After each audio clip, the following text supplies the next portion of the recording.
The world is always colorful, and now the frontiers of this universe is expanding, or at least man understood it so.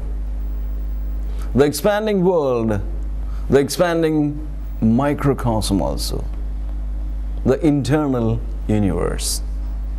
Does it expand according to the needed speed? If not, catch up.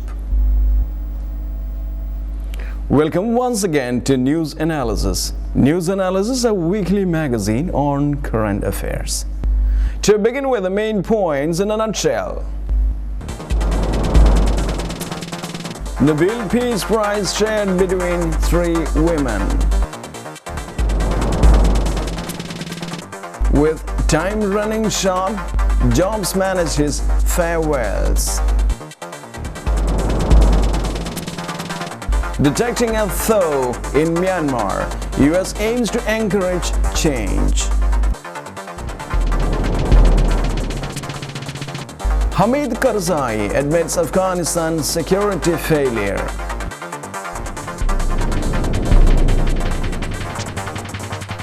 Libya NTC interim forces launch Sirte attack. India launches Aakash tablet computer priced at $35. And now the news in detail. Nobel Peace Prize shared between 3 women. This year's Nobel Peace Prize has been awarded jointly to 3 women: Liberian President Ellen Johnson Sirleaf, Liberian Leila Gbowee, and Thaw of Yemen. They were recognized for their non-violent struggle for the safety of women and for women's right to full participation in the peace-building work. Mrs. Sirleaf is Africa's first female elected head of state. Ms. Gbowee is a Liberian peace activist, and Ms. Karman is leading figure in Yemen's pro-democracy movement. Announcing the prize in Oslo, Nobel Committee Chairman Thorbjørn Jagland said, "We cannot achieve democracy and lasting peace in the world unless women achieve the same opportunities as men to influence developments at all levels of society." Mrs. Karman heads the Yemeni Organization of Women's Journalists Without Chains and has been jailed several times over her campaigns for press freedom and her opposition to the government of President Ali Abdullah Saleh. She was recognized for playing a leading part in the struggle for women's rights in Yemen's pre-democracy uprisings in the most trying circumstances.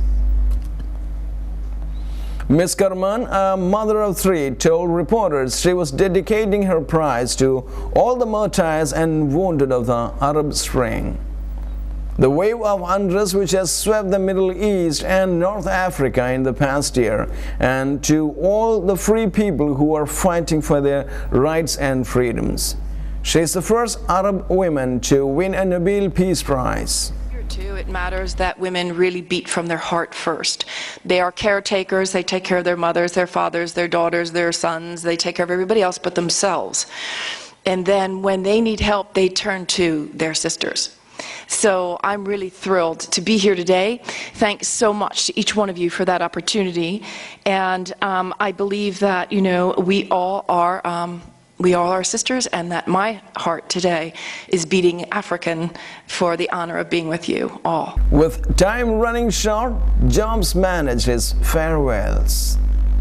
Over the last few months, a steady stream of visitors to Palo Alto, Calif, called an old friend's home number and asked if he was well enough to entertain visitors, perhaps for the last time.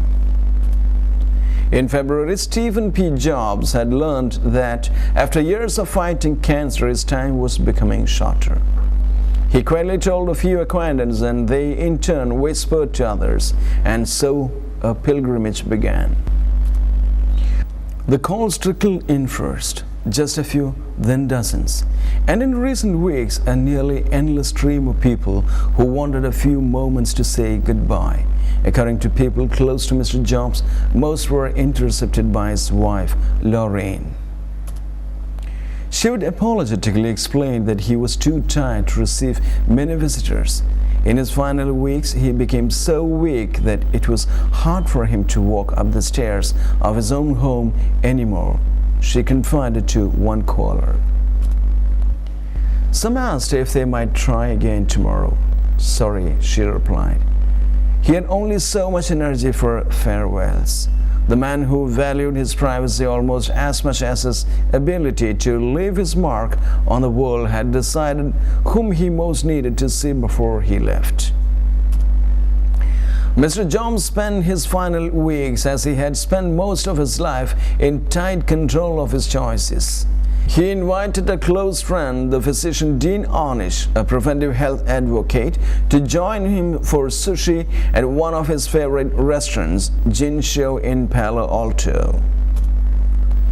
He said goodbye to longtime colleagues including the venture capitalist John Doerr, the Apple board member Bill Campbell, and the Disney chief executive Robert A. Iger.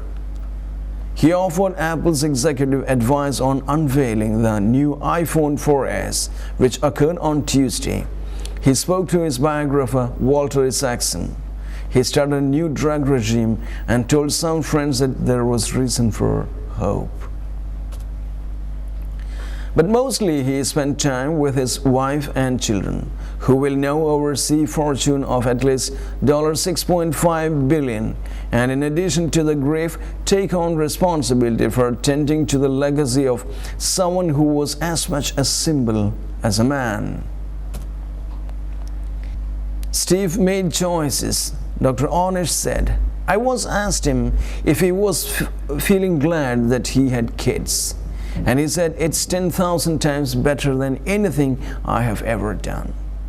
But for Steve, it was all about living life on his own terms and was not wasting a moment with things he didn't think were important. He was aware that his time on earth was limited. He wanted control of what he did with the choices that were left. In his final months, Mr. Jobs' home, a large and comfortable but relatively modest brick house in a residential neighborhood, was surrounded by security guards. His driveway's gate was flanked by 2 black SUVs. On Thursday, as online eulogies multiplied and the walls of Apple stores in Taiwan, New York, Shanghai, and Frankfurt were papered with hand-drawn cards, the SUVs were removed and sidewalk at his home became a garland of bouquet, candles, and pile of apples, each with one bite carefully removed. Everyone always wanted a piece of Steve, said one acquaintance who in Mr. Jobs' final weeks was rebuffed when he sought an opportunity to say goodbye. He created all these layers to protect himself for the fanboys and other people's expectations and the distractions that have destroyed so many other companies. But once you are gone, you belong to the world.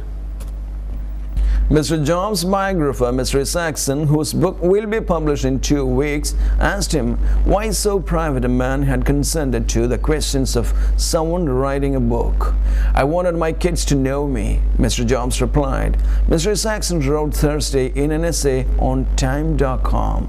I wasn't always there for them, and I wanted them to know why and to understand what I did. We worked hard, and in 10 years, Apple had grown from just the 2 of us in a garage into a $2 billion company with over 4,000 employees. Detecting a Thaw in Myanmar, U.S. aims to encourage change. The United States is considering a significant shift in its long-strained relationship with the autocratic government of Myanmar, including relaxing restrictions on financial assistance and taking other steps to encourage what senior American officials describe as startling political changes in the country. The thawing, while in its early stages, follows a political transition in Myanmar after deeply flawed elections last year that nonetheless appears to have raised the opportunity that the new government will ease its restrictions on basic freedoms and cooperate with the repressed opposition movement led by the Nobel laureate Thaw Aung San Suu Kyi. The new president, Thein Sein, a former general who was part of the military junta that ruled the country for 2 decades, had in 6 months in office signaled a sharp break from the highly centralized and erratic policies of the past. Mr. Thein Sein's government is now rewriting laws on taxes and property ownership, loosening restrictions on the media, and even discussing release of political prisoners. Hamid Karzai admits Afghanistan's security failure. President Hamid Karzai has said his government and NATO have failed to provide Afghans with security 10 years after Taliban were overthrown. Speaking to reporters, Mr. Karzai also accused Pakistan of supporting the insurgency, saying sanctuaries there still needed to be tackled. He vowed to step down in 2014 and said he was working on the succession. His comments come as ex-commander of coalition forces said NATO allies remain far from reaching their goals. After a decade of fighting in Afghanistan, retired Army General Stanley McChrystal estimated that the coalition was a little better than halfway to achieving its military ambitions, adding that the US began the war with a frighteningly simplistic view.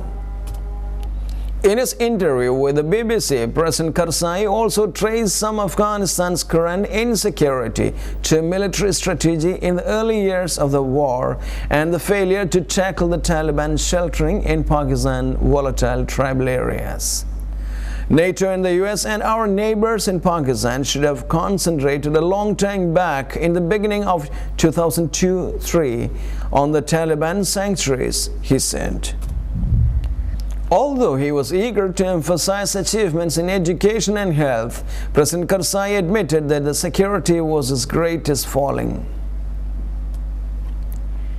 Libya NTC interim forces launched Sirte attack. Forces loyal to Libya's transitional government have launched a major assault on the city Sirte, one of the last Gaddafi strongholds. Hundreds of vehicles have advanced on the city from both the east and the west and are close to the center.